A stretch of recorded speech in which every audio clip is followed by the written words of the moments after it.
Hi, I'm Bill O'Reilly. Thanks for watching this Sunday night pre-debate edition of The Factor. A lot going on. Is the presidential race crushing the spirit of you, the American public? That is the subject of this evening's Talking Points memo. No matter who wins the White House, tens of millions of voters will be angry. The Trump audio tape scandal is yet another tawdry display in a campaign full of them.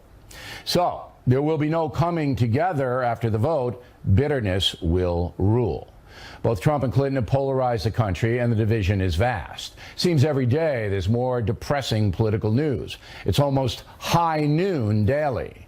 For example, unless Donald Trump can marginalize the vulgar tape exposure in tonight's debate, he will likely lose the election. Mr. Trump must somehow redeem himself in 90 minutes, a tough challenge to say the least, because he's essentially alone. If any public person defends Trump, they will be branded as female haters by the media. That's why you're seeing so many Republicans bailing on Mr. Trump. As for the candidate himself, pointing out past dubious behavior on the part of the Clintons will not be enough. He must persuade the voters that he is worthy of the top job, not that his opponent is not worthy. The presidential campaign has been horrendous. Both political parties have enormous problems, and those are reflected by the candidates. Think back to JFK, Ronald Reagan, Harry Truman, Bush the Elder. These were men who engendered respect. It is true that the ideological press and the instantaneous presence of social media make it almost impossible for candidates these days to retain positive images or to survive big mistakes. The constant pounding Clinton and Trump receive has diminished both of them in front of the folks. Every misstep, every character flaw becomes a Times Square billboard. In my lifetime, I've never seen political hatred like this. Result, few Americans feel good about the presidential election. Talking Points now believes many Americans will sit the vote out, their spirits crushed by the nastiness of it all. As for tonight, it is Trump's last chance to stop the bleeding. If he does not, Secretary Clinton will win. And that's a memo. Now for the top story reaction. Joining us from St. Louis, the site of tonight's debate, Annie Linsky, political reporter for the Boston Globe, and from Washington, Bob Cusick, editor of The Hill magazine. Now, Mr. Cusick, right this moment, Mr. Trump is holding a press conference with some of the women who allege that Bill Clinton abused them, raped them, whatever it may be. It is clear, as Carl Cameron just reported, that Mr. Trump is not going to go out quietly, that he's going to turn accusations against him into accusations that Hillary Clinton aided and abetted horrendous conduct. In your opinion, Mr. Cusick, is that going to be effective this evening? No, Bill, I don't think so. I agree with your talking points. I think people are tired of the negativity. They want to be uplifted. Trump has a lot of areas he can talk about. Policy, he can talk about the FBI email scandal. He can talk about ISIS. I think bringing up these women, especially in this format, that is not going to get him more votes, Bill. All right, but Mr. Cusick, let's be fair. He's going to get pounded by the moderators and by Hillary Clinton. So how would he defend himself? Other than throwing himself on the mercy of the court, which I assume he'll do and issue another apology. But if it continues, doesn't he have to have this as a defense to fall back on?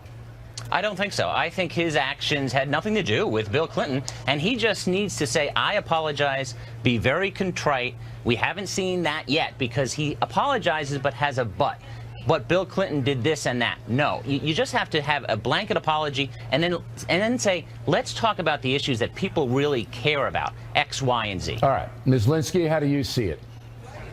Yeah, I really agree with your talking point that this is going to cause people to just want to stay home, particularly those female Republicans who Trump so desperately needs if he wanted to add to the numbers of people supporting him and voting for him on Election Day. And, you know, like you said, it was watching that video was just abhorrent, and a sort of a non-apology added to it early Saturday morning. And to have this press conference, I mean, let's remember, Hillary Clinton was never more popular than when those Monica Lewinsky allegations were being made. This is the type of thing that humanizes her and makes the country feel sorry for her. So Trump's play here is sort of, it's not making a lot of strategic political sense, and it's not doing what he needs to do to get female voters on his side to vote for him. Now, do you believe, Mr. Cusack, that the American public, you know, we're not talking about the people who are going to vote for Hillary Clinton who despise Donald Trump. We're not talking about the media. They're going to hate Trump no matter what. But the undecided people, the ones that aren't really in either camp, they don't like either of them. Do you think they'd forgive Donald Trump for this? I think it depends on his performance tonight, Bill. I think it's late in the game. He's got to hit a home run. If he does not hit a home run tonight, there's going to be more Republicans who abandon his bandwagon. They're really concerned, the ones I talked to, about the control of the Senate and even control of the House, though it's likely Republicans will control the House. Sure. I mean, you're looking at something that if the Republican candidate gets thumped and loses 40 out of 50 states, it's inevitable that the party will suffer. But I mean, he needs a grand slam, I would say. Well, more than a home run tonight. We can say home run, grand slam, all of that. But it's the people watching that are going to make that decision, not the pinheads like, well, not you two, but me. All right. I mean, I can say it's a home run or whatever, but that doesn't matter. It's the people at home. Are they going to forgive Donald Trump or not? And the other question, Ms. Linsky, is the loathing for Hillary Clinton, and let's face it, it's there. There is. All right, it's a popular Democratic candidate. A popular Democratic candidate, it wouldn't be a race right now. It wouldn't be a race. Sure, all right? sure. Oh, so absolutely is the loathing for her going to override the tape? I mean, I don't think so. In this particular case, that tape, for a woman to watch that tape, it hits so viscerally, particularly when you see him talking about that woman and then going out and showing a completely different face to her. I think that doesn't engender any love for Hillary Clinton. I think just what you said in the beginning is right. It makes women want to just stay home, and that's what he has to worry about. There's no doubt in my mind that this will be a very low turnout. Particularly west of the Mississippi. I think that, you know, if things don't change radically, they'll be able to call this election within the hour. All right, so 9 Eastern time, it'll be over. But there is that factor, Mr. Cusick, of the Republicans saying, look, I'm not going to vote for Hillary Clinton. I won't vote for anybody. There's going to be a lot of people walk in there going, I'm not going to vote for president. I'll vote for senator. I'll vote for congressman. I'm not voting for president. Yeah, no, and I think a lot of people are going to write in votes. So now, can Trump do this? Yes, he can still do this, but it really is the biggest night of his political life. He's never faced this. Remember, in the Republican primary, he led wire to wire, and now he's down, and he's down big now in the wake of this big controversy. Well, we'll see what the polling says. Well, you say, can he do this? But let's be realistic. He's doing it now on the attack. He's going on the attack. He wouldn't have these women in a press conference if he wasn't going to use this tonight. He's going to use this. Ms. Linsky, last word. Yeah, absolutely. I think that what he would need to show to make that grand slam is some sort of contrition that we've never seen before from Trump. And that press conference he just held does not send any sort of signal that that element of contrition is there. So, you know, well, we'll see in less than an hour whether he throws himself on the mercy of the court. Good debate, you guys. I really appreciate you coming on Sunday. Next on the rundown, Charles Krauthammer has some thoughts. Then Austin Goolsbee and Bob Woodward. Factor's coming right back. Continuing now with this pre-debate edition of The Factor, joining us from Washington, Charles Krauthammer. Now, on Bear's show a couple hours ago, you said that you believe that Donald Trump's going to go scorched earth in the debate. Interestingly enough, and I'm sure you didn't know this, about 45 minutes after you said that, Trump has a press conference with 4 women who allege that Bill Clinton abused them and Hillary Clinton enabled the abuse. So you're an oracle. But now the question is he going to carry that over to the debate and make that the central part of his presentation? Of course he will. I mean, this press conference he's doing is the setup for it. That's where he's going. And the reason he's going there is that Donald Trump has no option. A normal politician would have two options. One is sincere contrition, avoid the subject, deflect, go on to things where you're strong, and exploit Hillary's revelations about her two-facedness that comes out of the revelations about her on Friday. But Donald Trump is not a normal politician. Two reasons. Number one, he cannot fake contrition well enough for it to be believable. It would have to be an act, and he's incapable of it. If you saw his televised apologies since the tape release, they look like a hostage tape until the part where he attacks the Clintons. And then you can see the fire in his eyes. Now, wait, let me stop you there. As a psychiatrist, are you saying that Donald Trump is incapable of contrition? Bill, I've told you this 50 times. I am a psychiatrist, but I do not play one on television.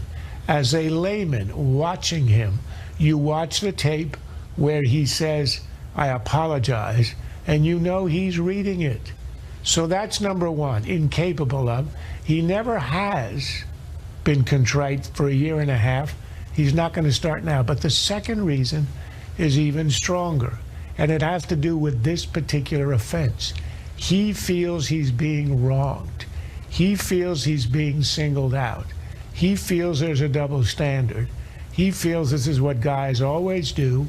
And as he said himself, Bill Clinton has done worse on the golf course. So why am I being crucified? His attack today was on who?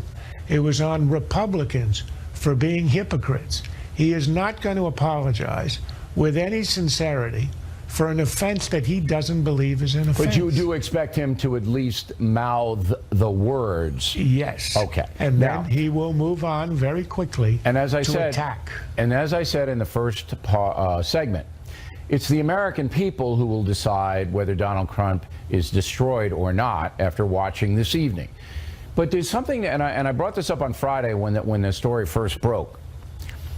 Bill Clinton, in all of the polls, he's a very popular politician to this day. He's in the 60s in some of the polls, favorability, all right? So it looks like the American public has forgiven him for his tawdry behavior based upon his performance in office. Would that be a correct assessment? Absolutely. Okay. Look, he routed the GOP in 98. Okay. While he was right in the middle of it. So the American public at this juncture, all right, is willing to overlook these bad things, personal bad things that politicians do, for a greater political goal. So are we still there? Are we still in that category? Do you believe the American public is going to forgive Donald Trump? Look, Bill Clinton is in a class by himself. He's one of the great political charmers of all time. So he had two things going for him. Number one, he had this charming personality, almost like, the lovable rogue. That was his image, and he played it very well. The second thing is he had a successful presidency. The country was experiencing prosperous peace, but peace, this was after the Cold War, and prosperity. There was a tranquility in the world and at home unlike any since the end of the Second World War. And it was on his watch. You can attribute it to him or not. That doesn't matter. But that explains why he was given a pass. These were unique circumstances. For any other politician to tape like this, that's doomsday. Okay. So basically what you are saying then is that Trump is doomed because he is going to attack. All right. He is, in your opinion, not going to be contrite enough to have Americans say, oh, we really believe him or whatever. So he's not going to be able to come out of this tonight with any momentum. Unless he's able to lure Hillary the way she lured him in the first debate by making her lose her cool. Is that possible? Very unlikely. She's experienced. She's done dozens of debates. She doesn't lose her cool in public, and that's not her style. But if he gets her into the mud, that's his only hope, is to do this scorched earth the nuclear option. He's at DEFCON 3 right now. And if he can engage her in this, in a mud fight where they both come out with mud, then in a sense he wins, because at least he evens the playing field. I don't think that's likely, but if there's a strategy behind his anger, and he feels angry right now, that's the strategy. 30 seconds. Have you ever seen a presidential race this revolting? No. And I hope I never see another one. And I'm with you right away. Charles Krauthammer. Directly ahead, Dr. Austin Goolsbee on whether Hillary Clinton also has vulnerabilities tonight. Then Bob Woodward has the inside story on the Trump audio tape reporting from the Washington Post. Moments away. Campaign 2016 segment tonight with the debate about 45 minutes away. Let's bring in Dr. Austin Goolsbee, former member of the Obama administration from Chicago. Okay, so it's all about Trump. Everybody's locked in on Trump. Any kind of audio sex thing is going to override anything else. I mean, that's just the way of the world. However, I want your opinion on vulnerabilities from Hillary Clinton's side, and I'm just going to throw out one. The WikiLeaks leak quoted from her speeches to Fat Cat Wall Street people, and she says at one point, you know, I favor open trade and open borders. Now, a lot of people suspected that that's what she did, even though she says the opposite. Is something like that going to hurt her? I don't think so. Certainly not in this debate, because she just needs to play. She doesn't even need to get a hit. She just needs to not be beamed by the pitch, and everything's going to be fine for her, because I think Donald Trump is going to be throwing, I would say the kitchen sink, but he's going to try to flush everything he can down the toilet and then throw the toilet at her. And in a context like that, I think, A, the fact that you got the government saying this is coming from the Russians, so it's probably cherry-picked and you don't know what the context was. And B, it's going to be Hillary Clinton helps rapists. Hillary Clinton's a criminal. I wouldn't be surprised if he brings up Vince Foster. If he's going to be yelling and unhinged like that, I don't think anything he says is going to stick, because he's going to try to throw it all. Now, if you were advising Secretary Clinton tonight, and you told her, look, expect Donald Trump to bring up your husband's infidelities and the press conference where 4 women accused him of whatever. Expect that. Do you say to Hillary Clinton, what? How does she answer that? Look, I don't totally know, but what I would say is, you know, when these scandals came up in the government, I think there were a lot of people who are very sympathetic to Hillary Clinton having to go through, be the suffering spouse as you're going through a kind of a scandal of that nature. And I just do not see how Donald Trump, and that was some years ago. I mean, clearly the social mores have changed since then, and I just don't see how Donald Trump saying somebody else is as bad as me. All right, this could absolutely happen. This could absolutely happen. One of the folks, because, you know, questions are going to come from the folks. Yes. One of the folks says, hey, you know, you said some bad things about Paula Jones and Juanita Broderick and Kathleen Willey and Monica Lewinsky. And you said you used some terrible phrases to describe them. Do you regret that now? And how can you attack Donald Trump if you did these things to other women? That question could absolutely be asked. So how is she going to answer that? I agree with that, but I think you have not really seen Hillary Clinton attacking Donald Trump on this. No. But she's letting the Republican Party attack. The question that I just posed from some woman, you know, who's there. Okay, say so how does she answer that? I think she would say some combination of, as you know, the Republican Party was attacking my husband in some of these cases, and I think she probably would express some regret. I mean, I have no doubt they will have a distilled line she says, and it would be smart if if she said, look, I was emotional and I was wrong to do it, and I'm sorry I did it, and something like that. But that question, but just remember, Bill, several of these women when they made the accusations, they were being sponsored. Their legal cases Look, and that's costs why were being paid for Doctor, by the president's that's enemies. why we don't do that. I mean, we don't do it. We don't get into the swamp. We don't get into any of this on either side. On Friday, when that tape broke, I was on the air like a few minutes after it broke, live. And I had to make a decision about how much I use of the tape because I didn't know whether it was edited. All right, I didn't know who put it out there. I mean, it was all kinds of stuff flying in. Now, I used a sampling of the tape to get so my viewers on The Factor would know this was big.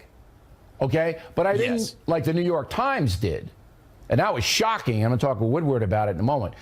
They put the F word and all these other words on the front page. Word for word. Look, that was agree with you. outrageous. The problem is, I understand. Look, you're good at thinking on your feet. It happens in the middle of your show. You can react to it and make a judgment. I think we have established, and you and I have talked before, I think Donald Trump is a guy with major impulse control problems. And I don't think that he's going to be able to contain himself. And if it looks like she says to him something to the effect of, oh, there you go again, Don. You know, we'll see tonight. A, it's B, it's C, it's D. He's this is the best test ever, the most stringent test ever of Donald Trump's self-control or not tonight. Yes. Doctor, thanks. Always good to debate with you. Plenty more as the Factor moves along this evening. There is a lot of tension in St. Louis. As the debate comes closer, we'll take you out there for a special report. But next, reporting on that explosive audio tape. We'll talk with Bob Woodward about how the Washington Post did it. Upcoming. In back segment tonight, the press reporting on the audio tape that has severely damaged Donald Trump. The New York Times, as mentioned, printed a bunch of four-letter words on its front page, reporting on the tape. That's extremely rare. The Washington Post, which broke the story, did not do that. However, there was one falsehood in the initial report that Trump had unilaterally attacked the Clinton marriage. We pointed that out on Friday. It was in response to being called a misogynist. Now, the Post reporter, David Farenthold, was given the audio, apparently by somebody associated with the NBC program Access Hollywood. Joining us now from Washington, the associate editor of the Washington Post, Bob Woodward. Were you involved with any of this? Okay. Not at all. So I want to ask you journalism questions because this parallels what you did somewhat in the Watergate investigation. In the article by Farenthold, he did not explain how he got the tape. Now, we don't expect him to say who gave it to him because, you know, that's a confidential source. But it didn't really tell the reader how it got to him. Should he have? Well, he has said now publicly that he's not sure of the motive of the person who gave it to him. I think key here is motive, and you always want to explore it. But in this case, Trump has acknowledged the authenticity of it, and I think at least so far it's turned out to be the most explosive story of the campaign. So there's no doubt it's a story. It's authentic. I think once it's established, or once David, is willing to say this is where it came from, or this is the type of person who gave it to me, that's a relevant footnote. Yeah, but I want to point out again, he did not do that in the initial report. It was only in a follow-up report by a different reporter, Farhi, that came out. And I raised the question with you because you and Bernstein in your reporting were meticulous in saying we got this information from this kind of a person. You nicknamed the person Deep Throat. Okay, so did you told the reader where this was coming from and how it was evolving, along with reporting what you learned, which I think is important because you raised it. What is the motive is not as important as the tape. Obviously, the tape is the story that a presidential candidate would use this kind of vile language in speaking about women. That's the story. But there's another important story on whether this tape was held back for 2 days before a debate, whether NBC had anything to do with it. Those are all important things, are they not? Yes, but they're not central. But back in the Watergate era, Carl Bernstein and I could work 2 or 3 weeks on a story. There was no internet. There was none of that impatience and speed driving things. And in this case, and David has said this publicly, that he got the tape, they authenticated it, they were under lots of pressure. Somebody else was going to, I guess NBC itself or... Yeah, they were supposed to run it on Monday. But again, I thought the article was incomplete. I think that they could have, because certainly the reporter knows who gave it to him, how it got to him, and had to ask on a follow-up questions, why now? Were you instructed to give it to me? Did a major news organization, and I'm not implying that NBC did. I wouldn't dwell on that at all. Look, every story is incomplete, particularly in this era where we will do 5 versions of a story over a 24-hour period. Even less. Even less. Yeah, I mean, it's every hour being revised on the internet. Okay, I get your point. And so I think, what to point out here is there's been much criticism. The mainstream media is not really doing a very good job, and it's all, it's Politico and BuzzFeed and so forth. And if you look at the big stories in the campaign, this is probably number 1. Number 2 is the New York Times and the part of Trump's tax returns, which they got, and that was leaked too. I mean, that was a leak too. So it's interesting. But I got to ask you this question because it's important. All right. So when you are seeing the overall reportage from your vantage point as an associate editor of the Washington Post, there's no doubt that the editorial parts of the Post and the New York Times hate Donald Trump. They despise him. They couldn't be worse toward him. Then you see the New York Times in reporting on the tape story on the front page. The front page used the F word and the P word when they never did that with Bill Clinton. Ever in a million years did they do that when they were covering the Lewinsky thing. But here it is, right in your face. So a person like me goes, that's intentional. They hate him so much, they violate their own standards so that everybody hates him along with the editorial board. Am I wrong? Well, I think you kind of are. That, look, this tape has run on television almost endlessly, so anyone who wants to fill in the blanks on some of those words. But why put it into the paper then? Just put the F and blank blank. Like, why not do that? I don't know at the New York Times, but one of the things a couple of months ago I asked is, and it's your ultimate question here, have we been fair? Are we covering Hillary Clinton with the same aggressiveness that we've been covering Trump? And so I went back and got a bunch of stories. In fact, I'm going to send you 20 stories that the Post did about the Clinton speeches, the Clinton Foundation, foreign donations. Look, I believe you because you're an honest man. Why then would they endorse her? Why? Well, I don't know. I mean, hey, there really is a Chinese wall between don't the endorse anybody. Side. Don't endorse anybody. But don't tell me she's the worst person on earth and then endorse her. I mean, that's what teases me off. Look, that's for them. That's for them, and this is. But you're them. You're part of them. No, don't have anything to do with the editorial side. Believe me. I believe you. There are divisions on this, but this. Look, what's going on here? You had earlier on your show the issue of who is president, and a president needs to have moral authority. I got it. Look, I got it. There's we're on the road to erosion of moral authority with this tape. I've got to go, but we have been absolutely fair on this broadcast. We've stayed out of the swamp. We give the facts and analysis based on the facts. And so do you. And we really appreciate you coming on tonight. Thank you. We come right back. We'll go out to St. Louis where there's high tension in the air. That after these messages.